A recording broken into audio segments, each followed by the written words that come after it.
नमस्ते बच्चों, कैसे हो आप। गीताज हिंदी क्लासेस में आपका स्वागत है। आज हम क्या पढ़ने वाले हैं? समास। समास, इसमें दो शब्द होते हैं। जैसे संधि होता है ना, दो अक्षरों के मेल से बनता है। समास दो या दो से अधिक शब्दों के मेल से बनता है।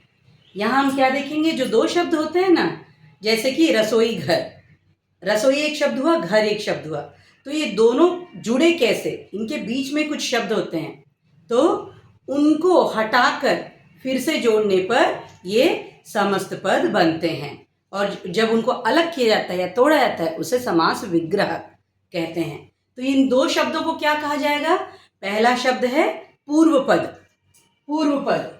दूसरा शब्द क्या होगा? उत्तर पद, सेकंड वर्ड। फर्स्ट वर्ड पूर्व पद, दूसरा वर्ड उत्तर पद। अब समास के भेद कितने होते हैं? समास के 6 भेद होते हैं। तत्पुरुष समास, कर्मधारय समास, द्वंद्व समास, द्विगु समास, बहुव्रीहि समास और अव्ययी भाव समास। तो पहला हम क्या पढ़ेंगे इसमें? तत्पुरुष समास। तत्पुरुष समास की खासियत क्या होती है? मैं व्याकरणों के नियम से हटकर आपको इजीली समझा रही हूँ। ध्यान से सुनिए, बार बार वीडियो देखिए, उसके बाद आप आराम से समास में 5 के 5 प्रश्न में फुल मार्क्स लाओगे। कैसे? तत्पुरुष समास की पहचान कैसे होगी? इसमें कारक की विभक्तियां होती हैं। कर्ता ने कर्म को, करण से हमने कारक पढ़ा है ना, कारक की विभक्तियों का लोप, यानी कारक की विभक्तियां हट जाती हैं। और जैसे उदाहरण में देती हूँ, रसोई घर, रसोई के लिए घर, तो रसोई घर हो गया। के लिए को हमने हटा दिया है तो रसोई घर बन गया है ना। राजकुमार, राजा का कुमार, का हटा दिया हमने, राजकुमार बना दिया। इस तरह ये शब्द जुड़ जाते हैं। ठीक है, तो ये होगा तत्पुरुष समास। अब दूसरा देखिए, कर्मधारय समास। इसे हम कैसे पहचानेंगे? कर्मधारय समास में क्या होता है? के समान, रूपी, है जो, ऐसे शब्द होते हैं, तो इससे हम कर्मधारय पहचान जाएंगे। और इसमें क्या होती है? तुलना होती है, कंपैरिजन होता है, किसी के साथ किसी का कंपेयर होता है। जैसे नीला है जो कंठ, कंठ कैसा है? नीला है, ब्लू कलर में है, तो नीलकंठ। ठीक है। चंद्रमुख, चंद्र के समान मुख, है ना।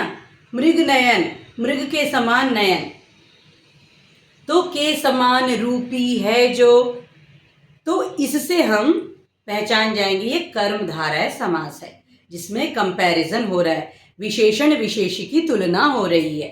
ठीक है, तो आसान तरीका मैंने बताया। अब तीसरा हम चलते हैं, देखिए द्वंद्व समास। द्वंद्व मीन्स इक्वालिटी, दोनों इक्वल होने से ही फाइट करेंगे। आप 8, 9, 10 के बच्चे अपने क्लास के बच्चों से फाइट करोगे या नर्सरी केजी से जाओगे? नहीं, फाइट तो करनी ही नहीं है। द्वंद्व समास में यहाँ क्या कहा गया है? इक्वालिटी। जैसे दिन रात दोनों हमारे लिए बराबर हैं, दोनों जरूरी हैं, है ना। माता पिता, माता और पिता दोनों जरूरी हैं। भाई बहन दोनों जरूरी है।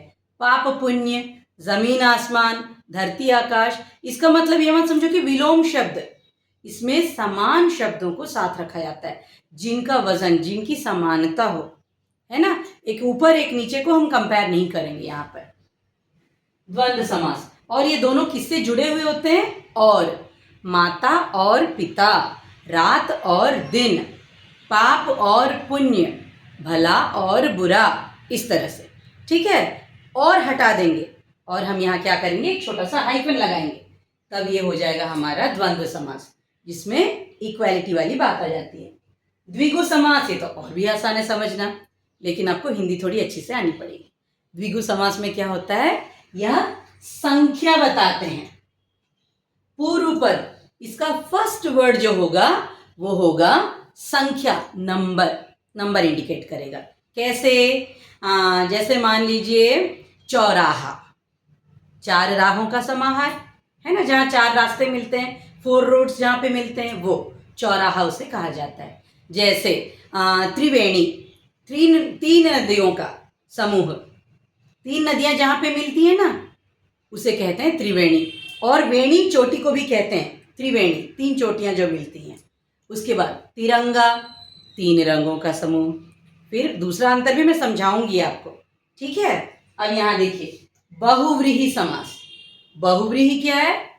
समथिंग स्पेशल, कुछ बिल्कुल अलग है और विशेष है। कैसे अलग है? सब तो अलग हैं, सारे समास तो अलग हैं, फिर ये क्या विशेष हो गया? इसमें विशेष बात ये है कि ये कुछ कॉमन नहीं है यहाँ पर। जैसे दशानन, आनन अर्थात सिर, किसी के 10 सिर होते हैं क्या? नहीं। दशानन अर्थात 10 सिरों वाला। तो कौन है 10 सिरों वाला? हम सभी को पता है, रावण। तो दशानन अर्थात रावण। फिर से मैं नीलकंठ लाऊंगी। नीला है जो कंठ हमने पढ़ा था कर्मधारय समास में। नीला है कंठ जिसका, अर्थात शिव। स्पेशल हो गए ना, उनका ही कंठ केवल नीला है। ठीक है। उसके बाद फिर से मैं लाऊंगी तिरंगा। क्यों? तिरंगा तो वहां पे हो गया है। यहां पर द्विगु समास में, संख्या में, फिर से हमारा क्या है तिरंगा यहां लाने के लिए? तिरंगा बहुव्रीहि कैसे होगा? स्पेशल कैसे होगा? 3 रंगों वाला, अर्थात हमारा राष्ट्र ध्वज, हमारा नेशनल फ्लैग, हमारा झंडा, उसको तिरंगा कहा जाता है। ठीक है। तो ये हो गया बहुव्रीहि समास। तिरंगा आप द्विगु में भी लिख सकते हो, बहुव्रीहि में भी लिख सकते हो, गलत नहीं होगा। उसके बाद और एक उदाहरण देखते हैं, जैसे वीणा पाणी। वीणा जो हम बजाते हैं ना, वीणा, वो पाणी जिसके हाथ में है, हाथ, पाणी कहा जाता है हाथ को। वीणा पाणी, वीणा जिसके हाथ में है। अब मैं वीणा बजाऊंगी तो मेरा नाम वीणा पाणी नहीं हो जाएगा। वीणा पाणी केवल माता सरस्वती को कहा जाता है। ठीक है, वीणा पाणी। अब देखिए आखिरी अव्ययी भाव समास। अव्यय शब्द का अर्थ होता है ऐसा शब्द जो कभी न बदले। इसमें पहला शब्द अव्यय होता है, और आसान तरीका इसको समझने का, जो ऊपर के 5 से मैच ना हो, वो होगा अव्ययी भाव समास। ये मेरे ट्रिक्स हैं, ये व्याकरण की किताब के व्याकरणिक नियम नहीं है बच्चों, मेरे ट्रिक्स हैं, जिससे कि हर बच्चा आराम से आसानी से समझ जाएगा। तो 6 मिनट में हमने 6 भेद समास के पढ़ लिए।